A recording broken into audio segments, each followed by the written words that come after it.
Assalamualaikum warahmatullahi wabarakatuh. Alhamdulillah, nahmaduhu wa nasta'inuhu wa nastaghfiruh wa na'udzu billahi min syururi anfusina wa sayyiati a'malina may yahdihillahu fala mudhillalah wa may yudlil fala hadiyalah. Asyhadu an la ilaha illallah wahdahu la syarikalah wa asyhadu anna Muhammadan abduhu wa rasuluh. Ya ayyuhalladzina amanu ittaqullaha haqqa tuqatih wa la tamutunna illa wa antum muslimun amma ba'du. Fa inna ahsanal kalami kalamullah wa khairal hadi hadi Rasulillah sallallahu alaihi wasallam wa syarrul umuri muhdatsatuha wa kullu muhdatsatin bid'ah wa kullu bid'atin dhalalah wa kullu dhalalatin finnar. Para pemerhati roja kaum muslimin dan muslimat yang dimuliakan Allah, alhamdulillah segala puji hanyalah milik Allah Rabb semesta alam. Pada kesempatan siang ini kita kembali bertemu dan masih bersama kitab Talbis Iblis tulisan Ibnul Jauzi. Kita akan melanjutkan poin-poin pembahasan yang ada di dalam buku tersebut. Dan pada kesempatan siang ini kita masih berbicara tentang salah satu sikap kaum sufi, yaitu mereka meninggalkan salah satu sunnah Nabi, yaitu nikah. Ya, dan ada beberapa alasan mereka meninggalkan sunnah Nabi ini. Beberapa di antaranya sudah kita bahas. Terakhir yaitu di antara mereka ada yang beralasan bahwa nikah itu berkonsekuensi kepada kecintaan terhadap dunia. Ya, ada bukti atau lambang cinta dunia. Ya, diriwayatkan dari Abu Sulaiman Ad-Darani bahwa dia berkata, ketika seorang pergi mencari hadis, pergi mencari penghidupan atau menikah, berarti ia telah condong kepada dunia. Ini salah satu ungkapan yang dinisbatkan kepada Abu Sulaiman Ad-Darani yang dijadikan sebagai alasan bagi mereka, ya, untuk meninggalkan nikah, yaitu ini adalah sikap condong kepada dunia. Ya, mereka menyebutkan di sini 3 hal, yaitu pertama mencari ilmu, yang kedua mencari nafkah, yang ketiga menikah. Mereka mengidentikan 3 perkara tersebut sebagai sikap condong kepada dunia. Ibnul Jauzi mengatakan ini berseberangan dengan syariat. Ya, bagaimana mungkin seseorang tidak pergi mencari ilmu? Bagaimana mungkin seseorang tidak mencari nafkah? Dan bagaimana mungkin pula seseorang tidak menikah? Ya, sementara para malaikat, ya, meletakkan sayap mereka untuk para penuntut ilmu. Ya, untuk para penuntut ilmu mencari nafkah disebut juga sebagai para pejuang, ya, keluarga untuk menghidupi anak istri mereka. Dan menikah itu adalah salah satu cara ataupun salah satu sunnatullah yang Allah tetapkan atas Bani Adam untuk berkembang biak, untuk melahirkan keturunan. Ya, nah, bagaimana mungkin juga seorang tidak mau mencari penghidupan atau penafkah?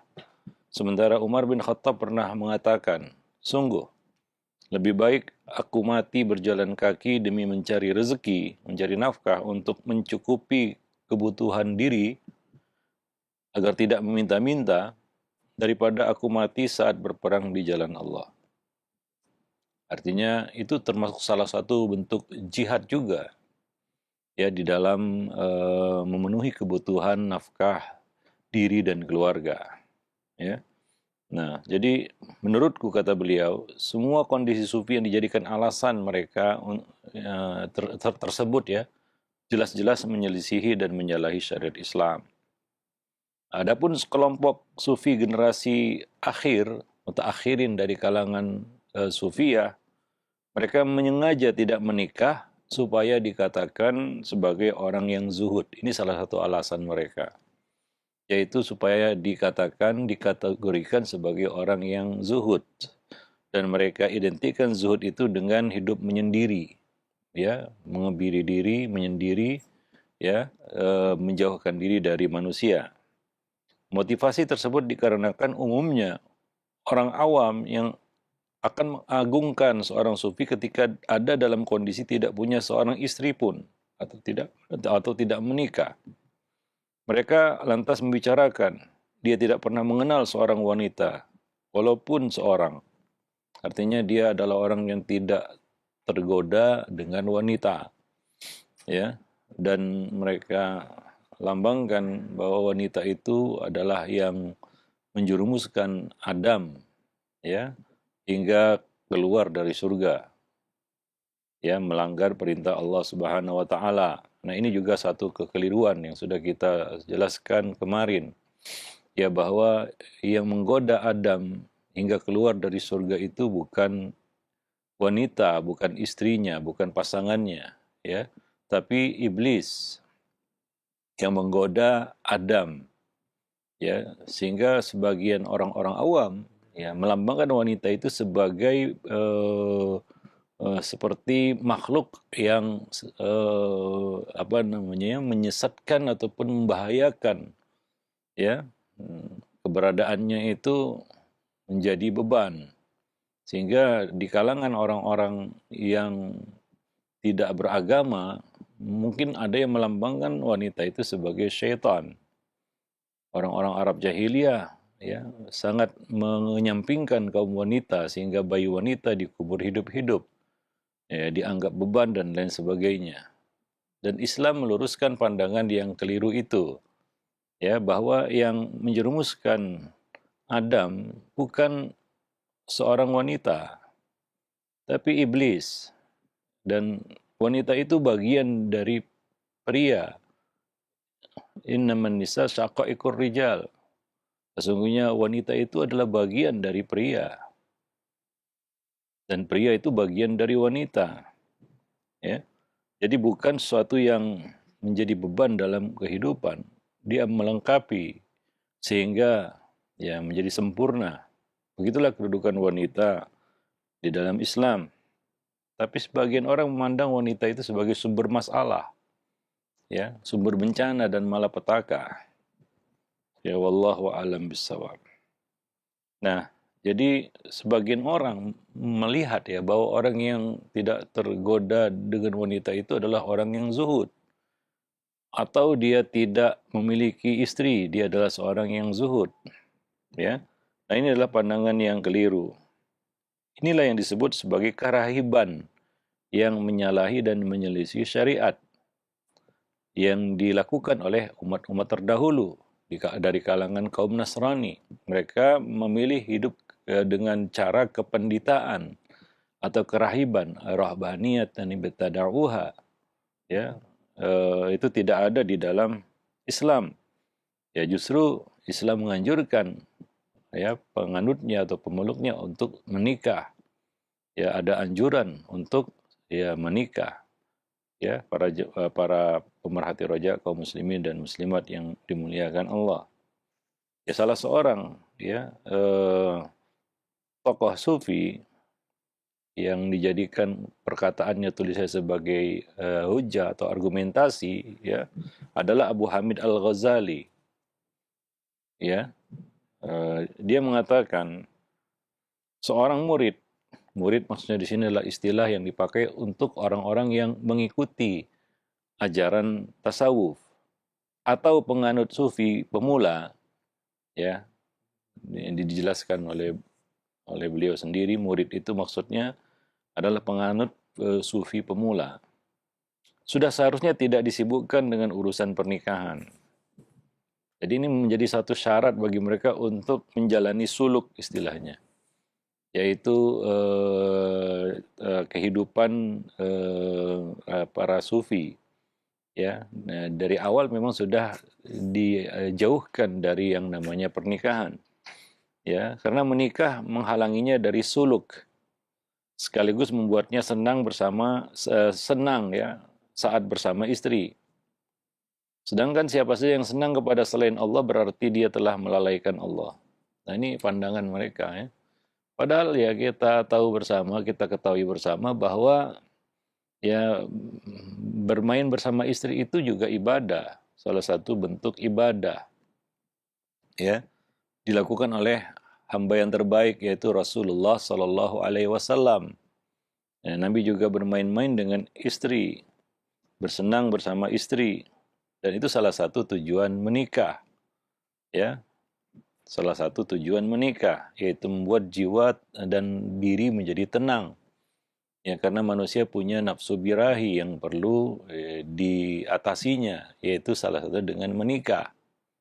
Ya, nah Ibnu Jauzi mengatakan, saya benar-benar heran dengan pernyataan Al-Ghazali ini.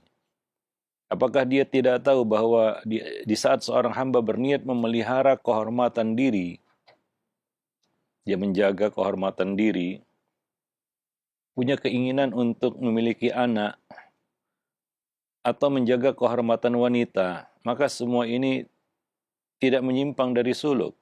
Semua keinginan ini tidak menyimpang dari suluk. Ataukah dia menilai bahwa merasa senang saat berada di dekat istri, ya, akan dapat menafikan senangnya hati dikala menjalankan ketaatan kepada Allah? Artinya, apakah bersenang-senang bersama istri itu berarti melalaikan Allah Subhanahu wa taala? Ya, sementara Nabi menganjurkannya. Salah satu dari 3 permainan yang dibolehkan atau mubah adalah seorang laki-laki atau seorang suami bermain bersama istrinya.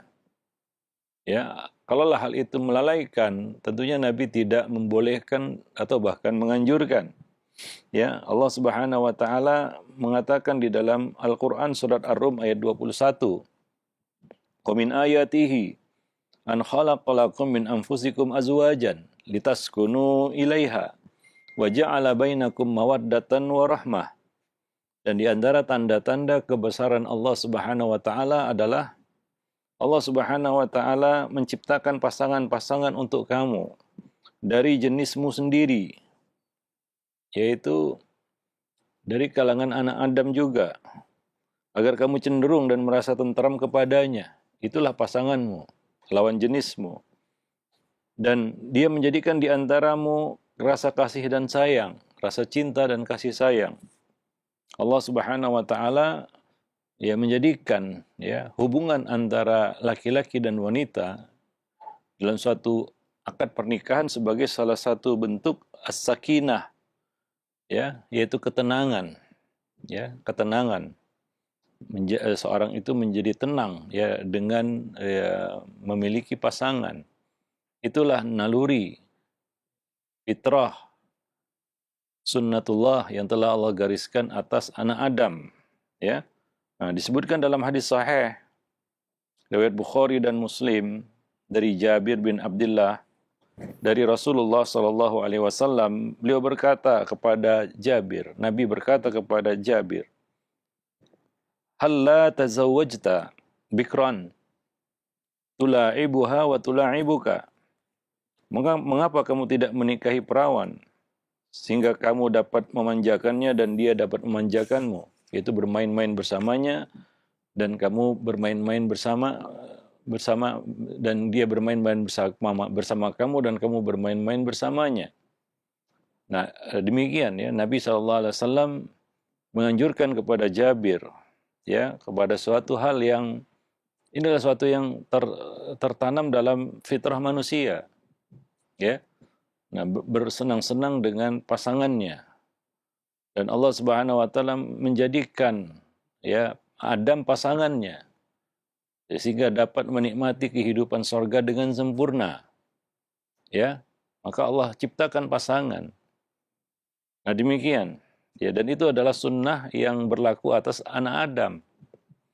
Rasulullah SAW melakukannya. Dan para nabi seluruhnya juga melakukannya. Rasulullah biasa bercengkrama dengan istri-istri beliau.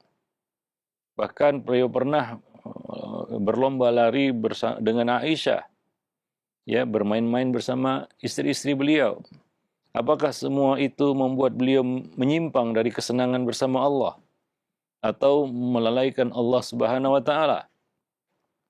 Maka beliau mengatakan di sini, Ibnu Jauzi mengatakan, maka ini tidak lain merupakan suatu kejahilan. Kejahilan terhadap syariat.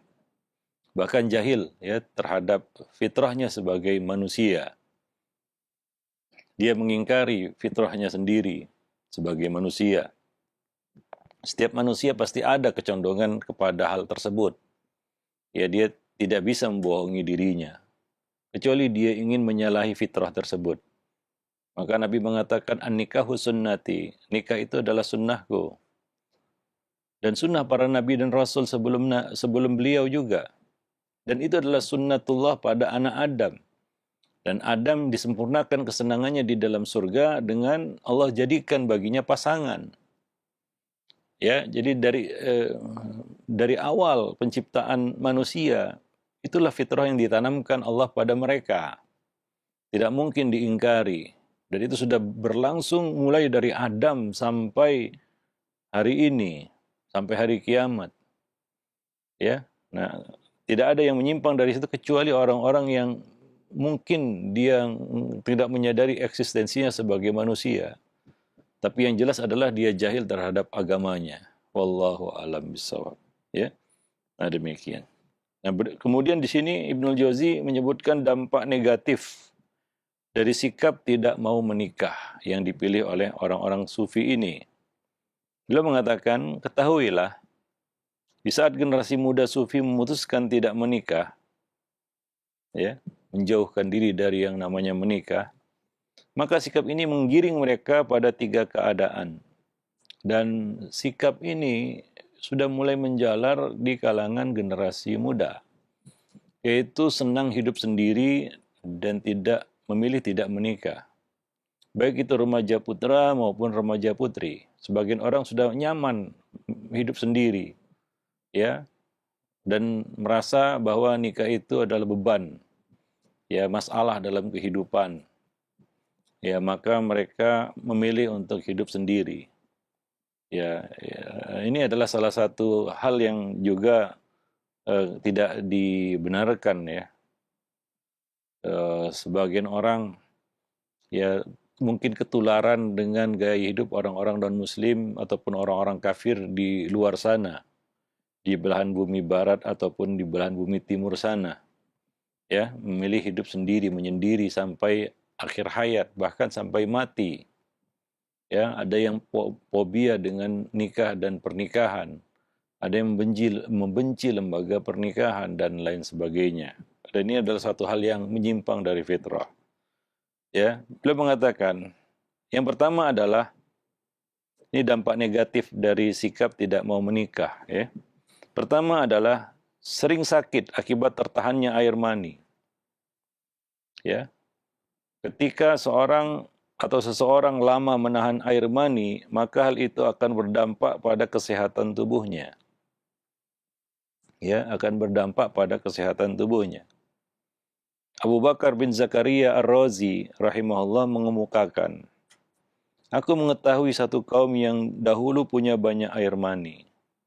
Namun setelah mereka tidak berhubungan badan, ya, itu tidak melakukan jima karena pengaruh paham filsafat, tubuh mereka menjadi dingin, sulit bergerak, gelisah tanpa sebab, mengalami gejala halusinasi, serta gairah syahwat juga nafsu makan mereka turun drastis. Ya, ini akibat dari tertahannya air mani dalam waktu yang lama. Ya, Abu Bakar bin Zakaria juga mengatakan, aku melihat seseorang yang meninggalkan rutinitas berhubungan intim. Dia kehilangan nafsu makannya. Meski baru makan sedikit, dia sudah merasa mual dan ingin muntah. Namun setelah dia kembali berhubungan badan, yaitu melakukan aktivitas jima seperti sedia kala, berbagai gejala tersebut hilang dalam waktu singkat.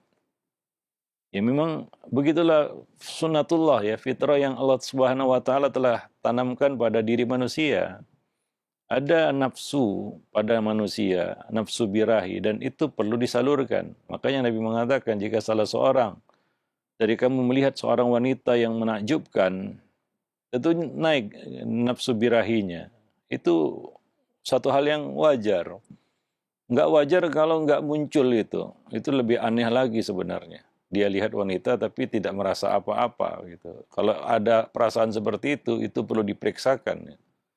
Karena wajar Nabi mengatakan menakjubkan dirinya. Iya, pasti muncul itu.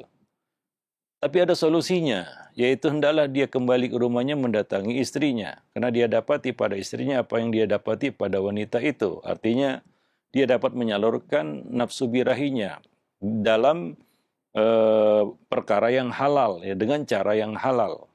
Ya, nah demikian. Wallahu alam bissawab. Itu adalah salah satu solusinya. Sehingga dia bisa menyalurkan energi birahinya itu dengan benar. Dan ini adalah sangat bermanfaat bagi kesehatannya.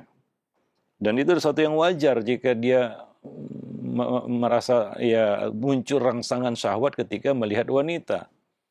Ya, itu adalah hal yang sangat normal sebenarnya. Ya, yang nggak normal itu dia lihat wanita nggak ada rasa apa-apa. Nah ini bahaya ini. Ya itu justru berbahaya itu.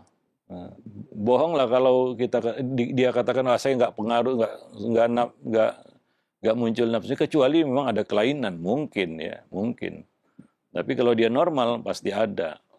Tapi kita sampaikan tadi bahwa Nabi menjelaskan ataupun menyebutkan kepada kita solusinya. Nabi menjelaskan kepada kita bagaimana kalau hal itu ya terjadi pada diri kita. Apa caranya, bagaimana solusinya. Nah demikian. Wallahu alam bisawab. Ya, nah itu yang berusaha untuk dijadikan alasan oleh orang-orang sufi untuk meninggalkan wanita, yaitu mereka merasa tidak punya pengaruh, nggak punya perasaan apapun terhadap wanita. Nah ini sangat tidak normal tentunya. Ya kalau laki-laki tidak punya ketertarikan kepada wanita, pasti ada. Ya, nah demikian. Wallahu a'lam bishawab. Yang kedua adalah kata beliau di sini, Ibnul Jauzi mengatakan, kembali ke kebiasaan yang telah ditinggalkan. Banyak kaum sufi yang menahan diri dari berhubungan badan hingga air maninya menumpuk, serta timbul kegelisahan. Akhirnya dia pun kembali melakukan hubungan badan dan sibuk dengan segala kenikmatan duniawi berkali lipat intensitasnya daripada waktu meninggalkannya. Mereka pun seperti orang yang sudah menahan lapar dalam jangka waktu yang lama. Kemudian kembali menikmati apa yang sekian lama ditinggalkannya itu. Ya, artinya ini terjadi ya, orang-orang yang memilih hidup dengan cara kepanditaan, yaitu kerahiban, ya pada akhir terjerumus kepada penyimpangan seksual.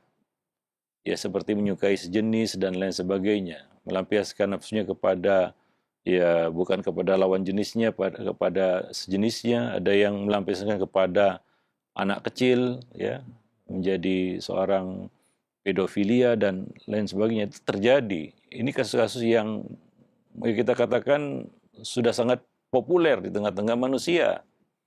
Orang-orang yang menjalani hidup kerahiban seperti itu, toh pada akhirnya dia nggak bisa menahan nafsunya, dan akhirnya ya ketika dia mempertahankan prinsip ingin menjadi wanita, justru dia jatuh kepada hal yang lebih buruk, ya yaitu dia jatuh kepada homoseksual ya dan sejenisnya. Wallahu a'lam bishawab. Bahkan ya ada yang melampiaskan itu pada hewan, waliyazubillah. Nah demikian. Yang ketiga kata beliau, cenderung bergaul dengan anak-anak.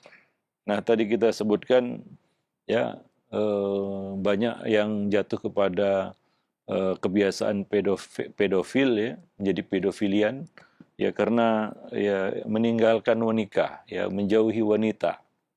Ini sebenarnya suatu konsekuensi ya, dari sikap yang mereka pilih.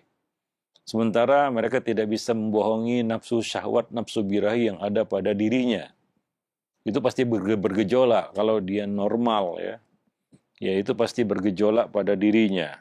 Nah, maka mereka mencari pelampiasan lain. Nah, ketika di antara mereka, kata beliau, ada yang menahan diri dari menikah, air mani yang bertumpuk itu membuat gelisah. Akibatnya mereka merasa nyaman ketika bergaul dengan para anak-anak, bocah-bocah kecil atau mardan istilahnya.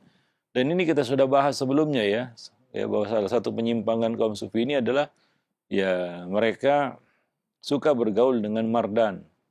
Mardan itu adalah anak-anak kecil yang belum tumbuh jenggotnya atau yang masih seperti ya kita katakan wanita, masih ya mulus begitu ya, seperti wanita. Tapi dia adalah anak pria yang masih kecil ataupun bocah pria yang kecil. Ya, bocah laki-laki ya. Nah, demikian. Nah, akibatnya mereka merasa nyaman itu berada di dekat orang-orang itu ataupun anak-anak kecil itu. Dan akhirnya iblis pun menipu. Ya, di sisi lain iblis menipu kelompok sufi yang telah menikah. Sehingga mereka menegaskan kami menikah bukan untuk melampiaskan syahwat. Ya, jika yang mereka maksudkan adalah menikah karena mengikuti tuntunan sunnah, maka yang dikatakan ini ya sah-sah saja. Namun jika maksudnya mereka tidak bersyahwat sedikit pun terhadap pernikahan, maka apa yang mereka katakan tadi adalah suatu hal yang mustahil. Ya, kecuali nggak normal tadi ya, ada kelainan. Wallahu a'lam bishawab. Nah, di sisi lain juga, ya kebodohan atau kejahilan telah mendorong banyak kaum sufi untuk mengebiri diri sendiri. Ya, nah mereka yakin tindakan ini dilakukan karena rasa malu yang sangat kepada Allah Subhanahu Wa Taala dan mengebiri benar-benar wujud dari kejahilan. Sebab dengan bagian tubuh yang mereka potong itulah Allah Subhanahu Wa Taala memuliakan laki-laki atas kaum wanita. Ya, nah ini diharamkan tentunya mengebiri diri ya, yaitu sengaja membuat diri menjadi mandul begitu, baik dengan cara banyak cara yang dilakukan oleh manusia hari ini ya. Nah, ada yang sampai ya kita katakan memotong alat kelaminnya sendiri atau meniadakan ataupun operasi kelamin begitu ya, hingga dia tidak memiliki alat kelamin lagi. Wallahu alam bisawab. Nah, demikian. Dan Allah menciptakan kemaluan untuk menjadi sebab lahirnya keturunan. Bahwa itu ada manfaatnya, kegunaannya. Tetapi kondisi orang yang mengebiri diri sendiri seakan berkata, yang benar tidak seperti ini. Harusnya ini nggak ada, begitu ya. Nah, oleh karena itu pun mereka memotong bagian tubuh tersebut. Nah, dengan alasan ini bisa memupus hasrat seksual yang ada dalam diri mereka, ya, sehingga ya mereka berhasil meraih tujuannya, yaitu tidak terpengaruh dengan atau bisa meredam syahwat mereka. Ya, ingin menyampaikan, maka dalam Islam ya tidak ada istilahnya kita menghilangkan nafsu, nggak ada. Ya, menghilangkan nafsu nggak bisa. Dan itu yang coba dilakukan oleh orang-orang sufi, yaitu berusaha untuk mendilet atau menghilangkan nafsu. Sementara nafsu itu tidak bisa dihilangkan. Gimana pun caranya, mau dipotong kemaluan dan lain sebagainya, nafsu itu nggak hilang. Ya, nah demikian. Itu ada tindakan yang percuma. Ya, kerugiannya mereka tidak mampu untuk melakukan pernikahan ataupun tidak mampu untuk melahirkan keturunan. Ya, dengan cara seperti itu. Jadi ada cara-cara yang menyimpang dari sunnatullah, ya, dari fitrah yang telah Allah Subhanahu wa taala gariskan atas manusia. Wallahu a'lam bishawab. Nah, demikian ya. Dan kerugian yang terbesar adalah ini salah satu hikmah yang sangat agung dari pernikahan, yaitu memiliki keturunan. Ini merupakan talbis iblis dan kita katakan tujuan utama dari iblis ya, menggiring mereka kepada sikap hidup menyendiri, membujang dan mengebiri diri ini, yaitu mereka terputus dari keturunan ya.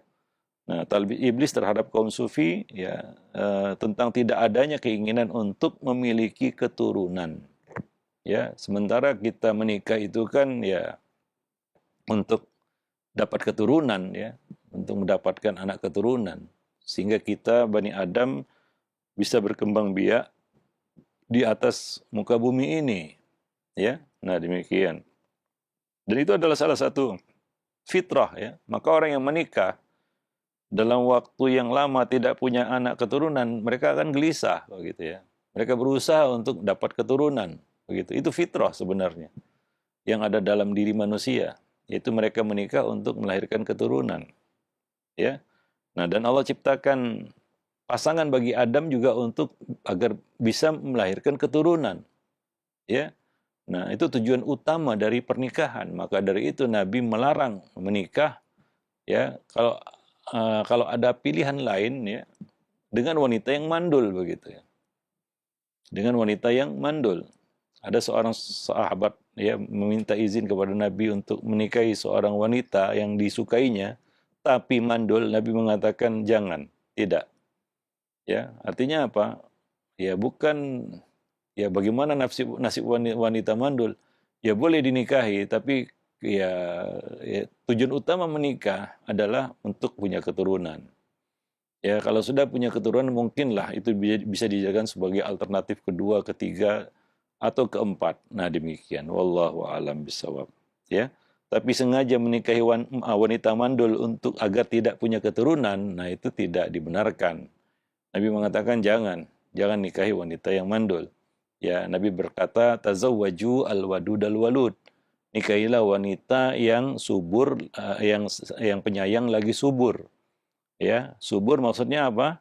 Yaitu mungkin untuk bisa melahirkan keturunan. Agar kita dapat keturunan darinya. Wallahu a'lam bishawab ya.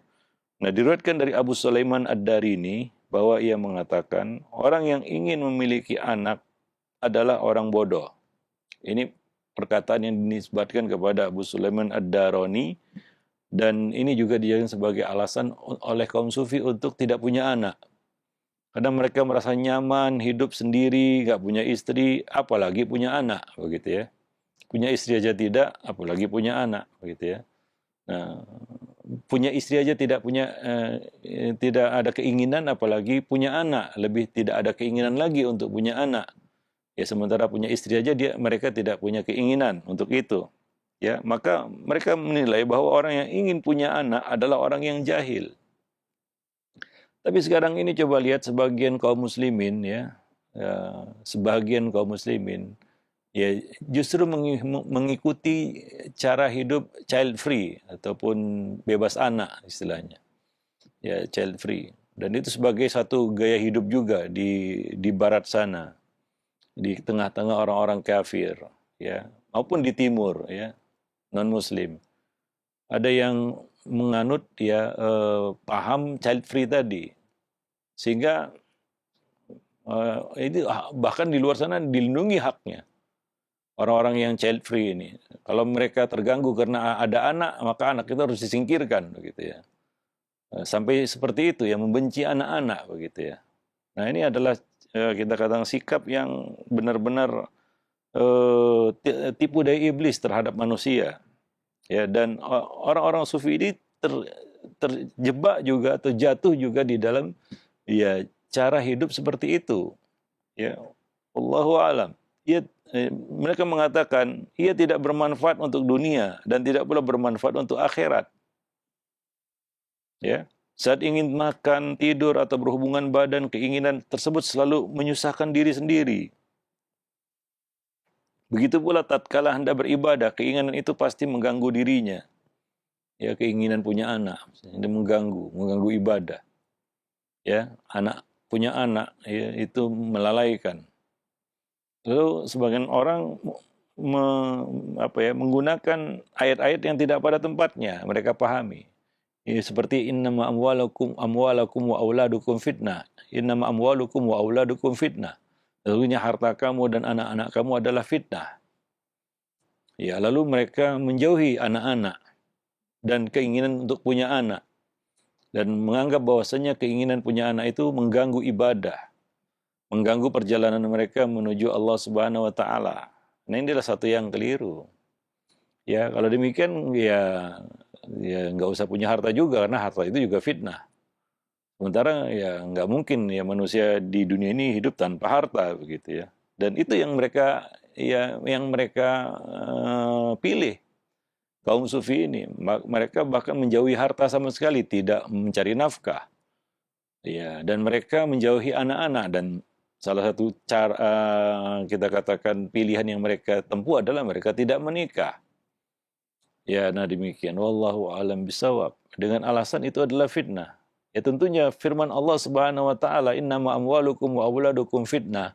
Itu tidak bertentangan dengan perintah untuk wabtaghu min fadlillah, carilah dari karunia-karunia Allah, mencari harta. Demikian juga punya anak. Ya. Nah, demikian. Ya. Itu tidak bertentangan ya dengan firman Allah, innama amwalukum wa auladukum fitnah, sehingga coba dibenturkan itu ayat tersebut dengan ayat-ayat lain begitu yang memerintahkan untuk mencari nafkah, mencari harta dan memiliki keturunan. Ya, wallahu alam bisawab. Ini adalah suatu kesalahan di dalam memahami ya konteks syariat. Ya, wallahu alam bisawab. Ya, sehingga ya dikatakan ya, ini ya tangan nggak ada gunanya ini. Maka kita potong aja tangannya. Saya hidup nggak usah pakai tangan. Nah, ketika tangan itu dibutuhkan, ya tangannya sudah nggak ada begitu. Seperti itu. Ya, nah demikian. Maka nas-nas syariat juga harus dipahami dengan benar ya, supaya tidak dibenturkan yang satu dengan yang lain. Wallahu a'lam bishawab. Ya, dan ya kita sebutkan tadi ya bahwa salah satu di antara fitrah manusia adalah naluri yang Allah ciptakan pada manusia adalah mereka berpikir untuk melakukan sesuatu yang melanjutkan ya keberlangsungan hidup mereka di dunia ya dengan memiliki anak keturunan. Wallahu a'lam bishawab. Nah demikian para pemerhati roja kaum muslimin dan muslimat yang dimuliakan Allah. Kajian kita pada kesempatan siang ini mudah-mudahan bermanfaat. Aku qouli hadza, astaghfirullah li wa lakum wa lisairil muslimin innahu huwal ghafurur rahim. Assalamualaikum warahmatullahi wabarakatuh.